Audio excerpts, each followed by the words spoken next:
What up, nerds, and welcome back to the Edge of the Sky. Last time we went through the roller coaster of a chapter 1, emotions flying everywhere, crying, the whole ugly bit. Today we're going on into chapter 2, which is going to be the aftermath. So let's see what kind of shenanigans we're going to get into now. I sit on the side of the bed, kicking my feet.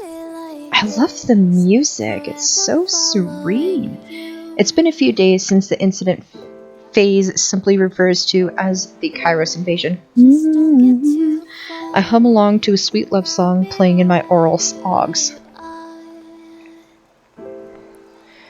Carefully keeping my emotions off somewhere to the side. Keeping my mind blank.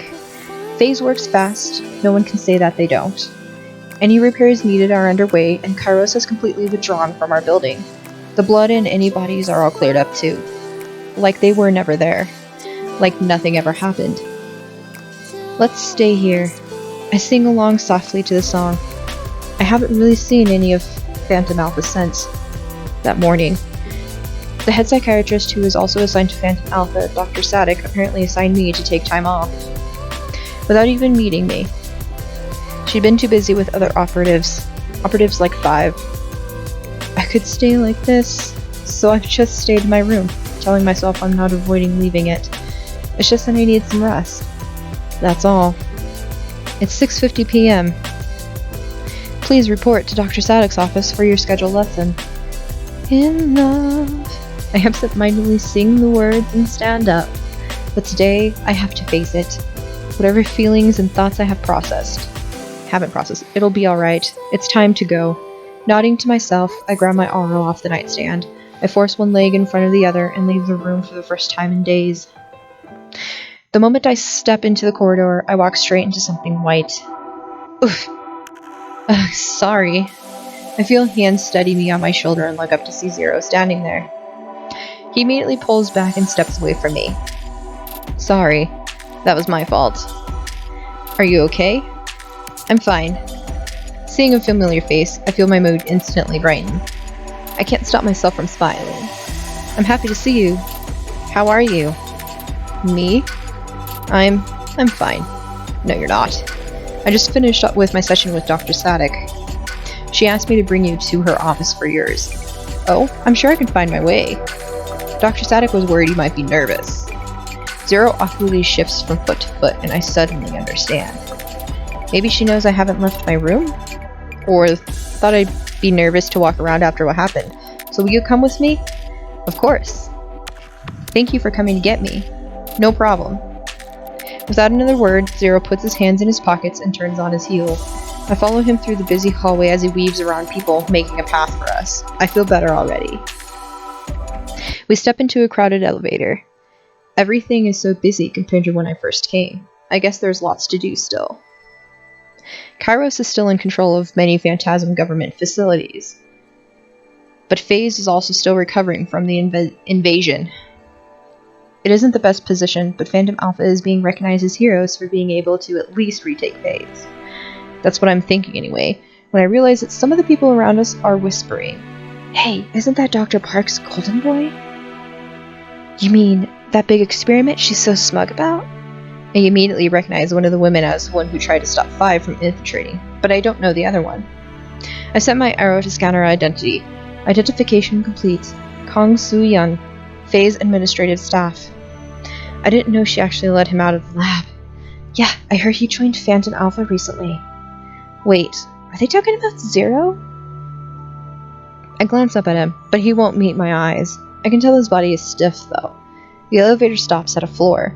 I want so badly for us to get off here, but it isn't the one we need. Really? So he's one of the ones that saved us? Yeah, I think so. I guess the experiment wasn't such a failure this time. I find myself stiffening at this comment.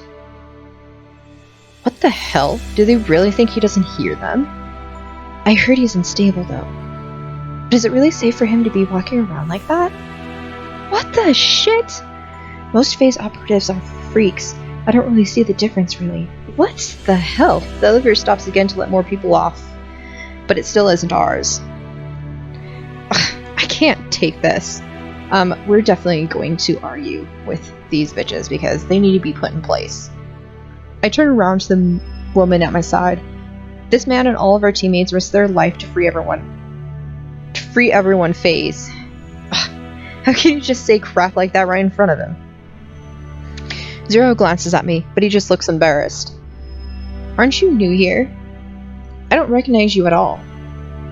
This is Operative 7. Another woman I don't recognize steps out front from beside me. Identification complete. Haiyuna and Najid. Oh my gosh. I hope I said that first name right. Phase administrative staff. A lucky woman who clearly understands perfection.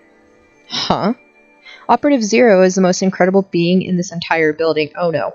The things Dr. Park was able to achieve with him are beyond compare. We got a saucing. And you've been able to see him in action. Oh please, you were really going to worship some experiment? Why not?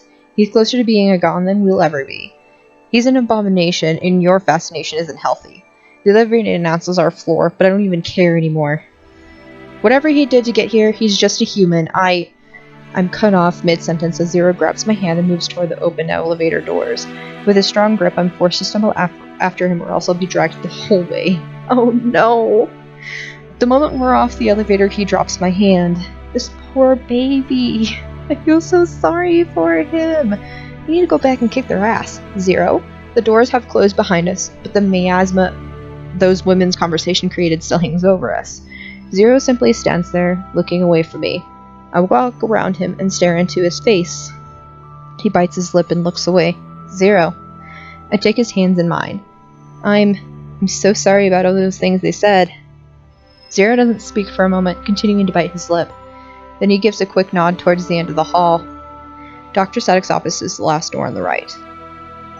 Before I can respond, Zero pulls away from me.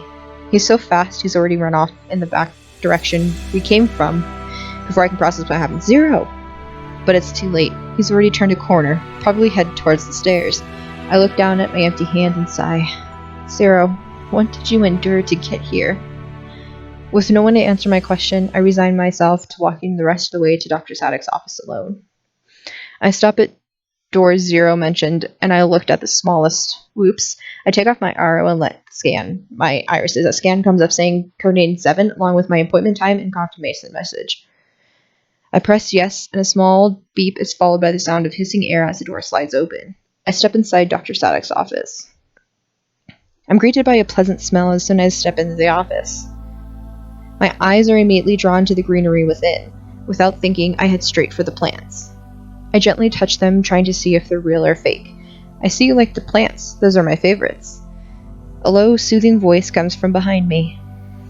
I spin around to see who I guess is a doctor in her chair. I'd passed her by, not even noticed, so single-mindedly focused on the plants. Yes, I do. I'm sorry, I'm just not used to seeing them here. No need to be sorry. That's what they're there for. Would you like to have a seat? Doctor said a gesture to the other chair, and I quickly seat myself. I'm Dr. Ella Static. I'm sorry it's taken me so long to see you, but it's a pleasure to meet the newest member. How are you? Oh, I'm good. I'm fine. We are horrible liars. I've rubbed my knees a bit nervously. It's nice to meet you. I've never been to a therapist before. I mean, like, not a professional one. Well, we sort of had one in our clan, but not like a super professional one, though. I shut my mouth to stir this stream of dumb-sounding words. Dr. Static just smiles, though. I did hear the Drifters had someone they couldn't confide in. Yes, our clan sage. Either me or my brother would have been that, had we stayed. It makes me happy to hear that mental health is being taken seriously, even outside of cities. But it sounds like you gave up a lot to be here, and you went through a lot immediately after joining. No shit. How are you feeling? Like shit. We can talk about anything you'd like. Anything? I usually suggest my patients to talk about whatever is most pressing on their mind right now, so that I can help relieve that. The topic that jumps immediately to my mind is Death's Brother 5. I think the most pressing issue at the moment I'm thinking is the death on my hands and phases. Although I'm kind of concerned about 5 too, but we'll do with number 1. The deaths that happen around me, and the deaths that are on my hands. I look down at my gloved hands. Even if I didn't knowingly strike any killing blows, I contributed to people's deaths. I look back up at Dr. Sadek. I did it because I wanted to help people, right? I mean, I became an operative because I wanted to help defend Olympia. So was hurting people, was killing someone, is that right? Is it really okay? Is it not uncommon for even... It's not uncommon for even seasoned operatives to feel this way. How do you feel about it? I don't know. I'm not sure. That's also a very normal feeling, and it's okay to not know. I'm sure you'll find your own answer in time. That's good to know, it's normal. But honestly, the feeling I'm having, it's like because of everything. You mean everything that's happened? Yes, leaving my clan, coming to P.H.A.N.T.A.S.M, the Kairos invasion. I'm just so exhausted in every way. I feel like I haven't been able to recover. It feels like I'm sinking into this pit of negativity and sadness. This pit. Like there's this heavy weight on my chest I can't get rid of. I feel overwhelmed. Even the smallest things just feel so overwhelming right now. And I'm scared that I'm useless like this. Why do you feel that you're useless? If I can't even handle leaving my room, and then on top of it, I'm afraid of going back into combat after a long last mission. Just the thought makes my heart race. I want to help P.H.A.N.T.A.S and support my team though, no matter what. I joined and I want them to be able to rely on me. I learned to communicate fully to my decisions when I left, but I wonder if I'm really good enough to do so, and then I wonder why I'm even here. I thought I wanted to lead an exciting life helping people, but I don't know if this is that, if this is what I was hoping for. Why don't I feel excited? Why do all I feel is the fear and exhaustion? You've been through several prolonged, emotionally draining events. Yeah, preach it, honey. It's normal to go into a depressive phase after all you've been through. Depression? I don't think I am... Well, what do I know? Maybe I am. I feel a hollow emptiness just thinking about it. What a time to start having these kinds of issues. There's still so much work to do, and my team needs me. What can I do to fix this? Dr. Sadek seems to think for a moment, and I wonder what's going on in her mind. Then she smiles at me. There is a treatment that might help for what you're going through. Perhaps you would like to try it? Really? Sure, yeah, anything if it helps. What is it? A form of something called EFT, Emotional Freedom Therapy. Therapies for what you're experiencing are based on the idea that the negative thoughts, feelings, and behaviors you're experiencing are the result of unprocessed memories. Unprocessed memories? If you haven't processed the memory completely, then it blocks the emotions you need to feel to move past them. So we're going to go through those memories and try to help you process them and release that block. Hopefully you will then be able to get rid of the negative feelings you're having altogether so that a bad memory just becomes a memory. Is that okay? Well, yeah, I nod. It sounds a little scary to go back through it again, but it doesn't make sense. Here, hold out your hand like this. She shows me how to position my hand palm down and demonstrates the movement I'll be doing. I mimic her as a test, moving my pointer finger towards the palm and back before switching fingers. First, think about the event that upsets you the most. I can't stop a frown from coming to my face. I don't really want to think about it. It's alright, don't worry. You can do this. She smiles so reassuringly that I don't hesitate to take a deep breath this time. I think back to the moment that hurts the most. Now, Dr. Sadek instructs me to move my fingers in a certain pattern as I recall the memory. It's bad at first. The memory is harsh and vivid, and I feel the same fear and helplessness as before. I nearly back out of all of it a few seconds in, the memory hurts so much. But as I move my fingers, the distraction of it seems to lessen the fear I feel. It takes several tries with breaks in between each attempt, but she coaches me the whole way. And soon, I don't feel as bad as when I remembered that moment. I'm able to look back without as much as a frown. I don't feel as bad. After several minutes, I notice Dr. Sedek looking happier as she hands me a cup of tea. You're not sitting as stiffly now. How do you feel now as compared to when you first walked in? How do I feel?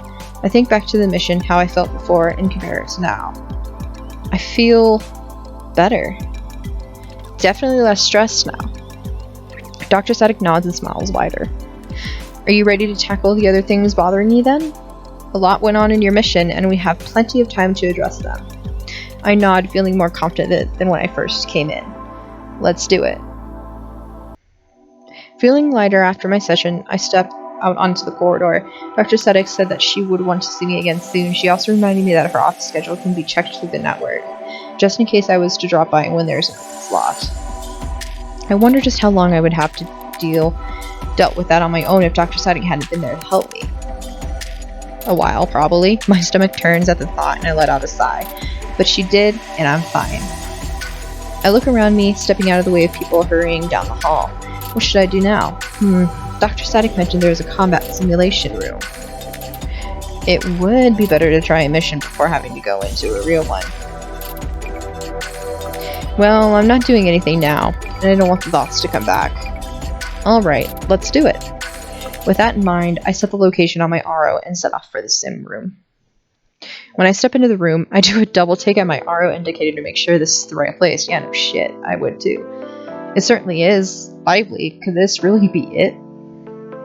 I'm leaning my head outside the door to check the nameplate when I hear a familiar voice. Even hard-working women need to unwind sometimes. I can help with that. What? 8?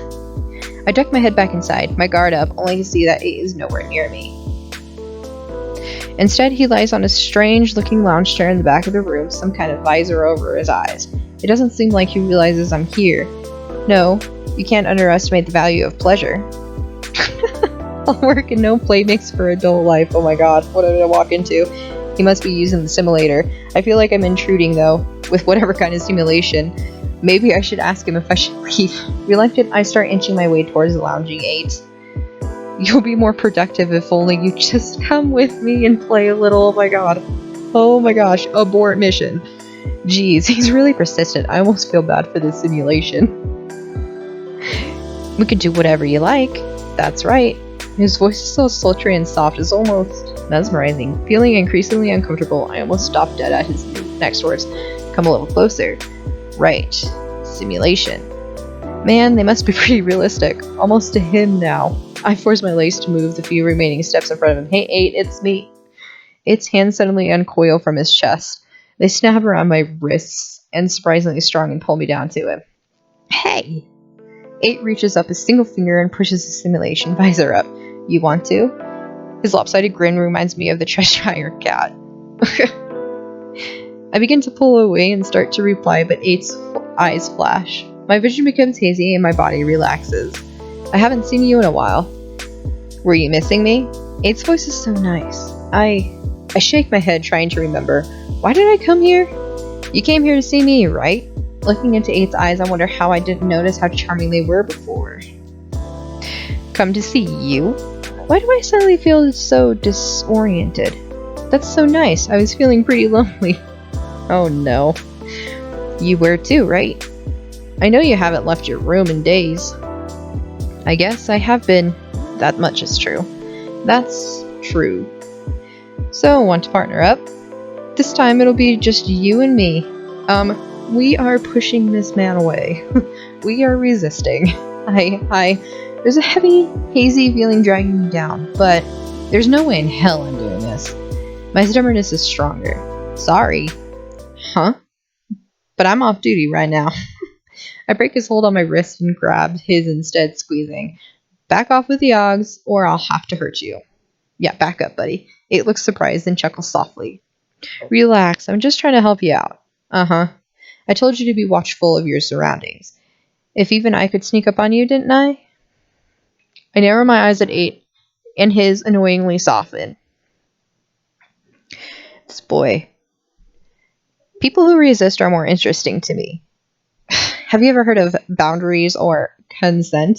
Do you mean persuade? No. Are you serious? I don't even know what to say to that. So considering our position, you sure you haven't changed your mind? Definitely not. Goodness, I pushed myself off 8, uncaring whether my knee might have dug into and stand up. Oh, this boy.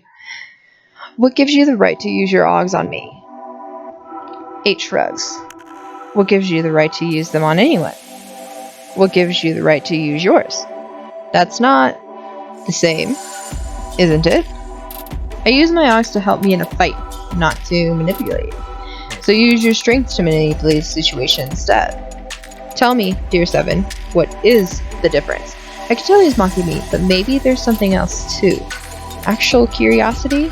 Daring me to prove him wrong? Wanting me to prove him wrong?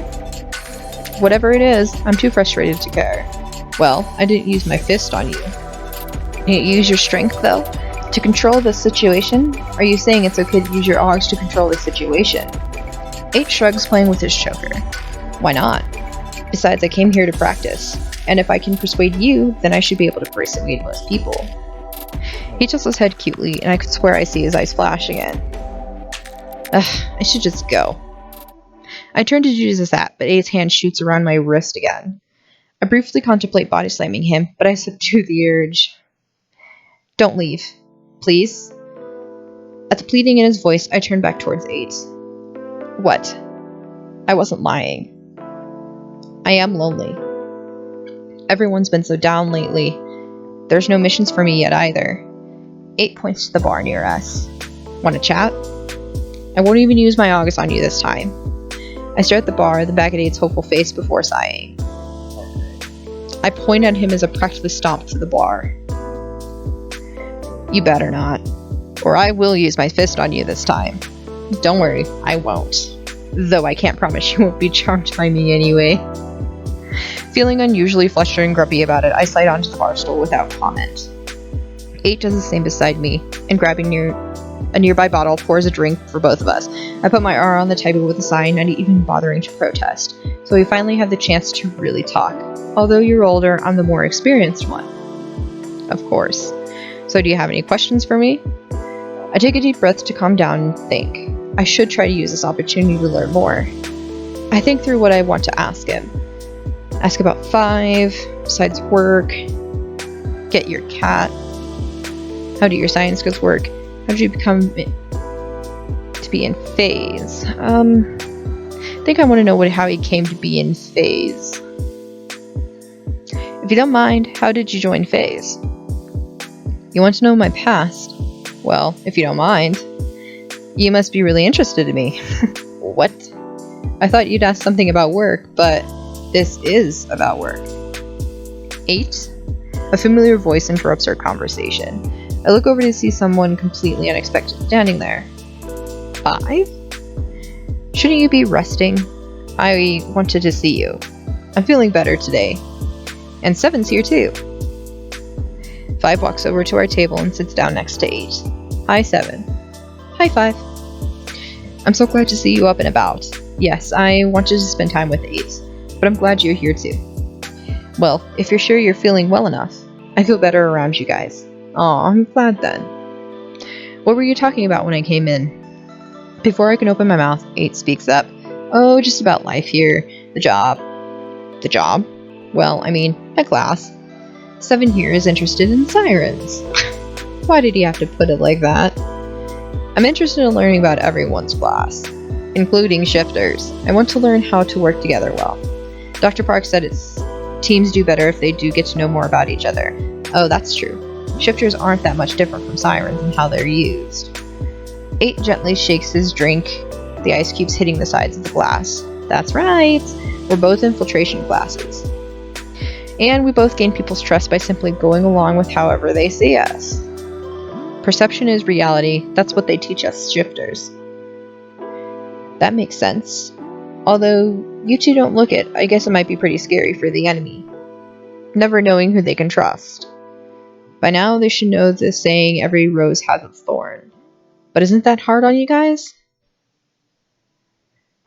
Silence. Hard how? People do what they have to do to survive, even in phase. It isn't like how things were before the climate changed. Everyone has to find a way to be useful. To not be a burden. I think you of all people would understand that as a drifter. Besides that, the attention is always nice. I do understand what you're saying, and I don't mean to offend you. But I can't help wonder how difficult my comrades' jobs are too. Maybe it's not my business, but doesn't it bother you? The fake love way to address problems. I think we need to go with fake love because BTS, fake love. That seems like the lucky choice here, so we're going with it.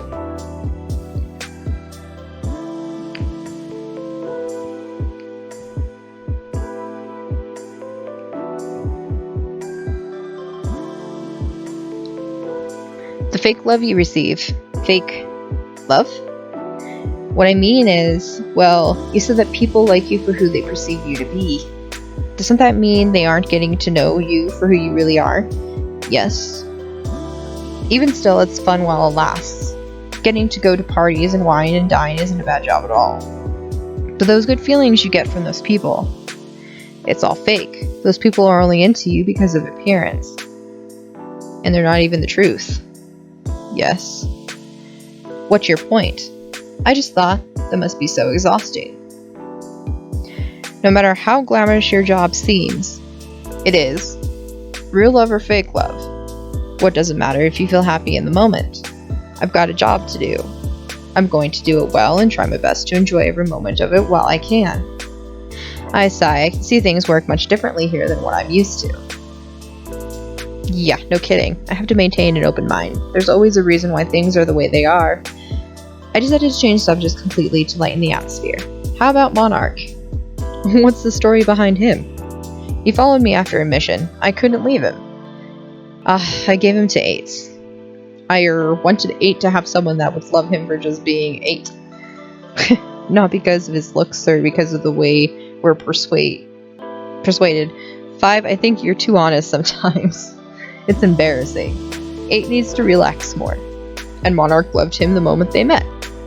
He snuggled up in his arms and never wanted to leave. Aww. 8 suddenly clasped his hands together. He did! He purred and purred and purred. He was the cutest thing, so small. Oh my gosh, he's too cute. When I tried to hold him for a bit, he got angry. He was like, no! This is my human. You will not take me from him. That's so cute. And then I fell in love at first sight with my kitty. What is this cuteness suddenly? Yeah, where did this come from? I feel like my heart is going to explode into rainbows. That's such a sweet story. I can't wait to meet him.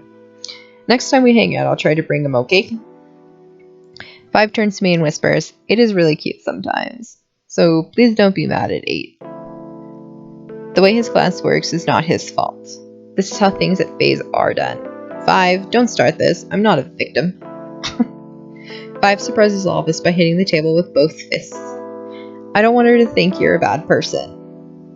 And I don't want you to have to keep being in bad situations. There's so much frustration and anguish in his voice. I want to help, but don't know how. 5. And when I introduce myself, I don't want to say that I'm 5 or some made-up name. I want to say that I'm P.H.A.N.T.A.S.M. P.H.A.N.T.A.S.M? 5. 8 covers his face with his hands, clearly exasperated. Is that your real name? Yes. I'm not 5, I'm P.H.A.N.T.A.S.M. That's the name my parents gave me. 5. Damn it. If Rosuke finds out, he'll kill you. You know we're not supposed to reveal that to just anyone. I'm sorry, but 7 isn't just anyone. She's my teammate and I want to trust her. I want people to be able to trust me. 5. 7. A deep voice floats towards us, and we all turn and look at the doorway. 6 is standing there, leaning against the door as if he's been there for quite some time. Hey 8, 5. 6 gives a small 2-fingered wave. Good to see you are all doing okay. His eyes shift to me. 7, you didn't see Rosuke requesting you? Nope. Huh? Oh no, my RO. Well, we all looked down at it, forgotten on the table. No worries. Rosuke has a mission for us, so let's get it, eh? 7's going with you this time? So it seems. I see. I guess we have no choice but to let you go then. 8 tips his glass at me. Let's continue this conversation over drinks again. Next time I'll buy. 6 chuckles and then turns to leave the room. I slide off my bar stool and turn to the guys. I'll see you guys later. Thanks for the chat. Bye, 7. 5 staring at me with such sad eyes, I feel like I need to say more. And don't worry, your secret is safe with me. 6's voice filters back to me as he peeks his head in. Come on, 7. We definitely can't keep Rosuke waiting. I nod at the 2 men, then hurry to follow 6. I'm too lost in my own thoughts to notice where 6 is leading me until we're already there. I blink and quickly look around, taking in my surroundings. We're in the medical lab, but why are we here? I glance at 6 with a silent question in my eyes. It's one that I don't get to voice as a tall, blonde man steps out to greet us. Rosuke, I found 7 for you as requested. Rosuke nods at 6. Thank you. You may go now.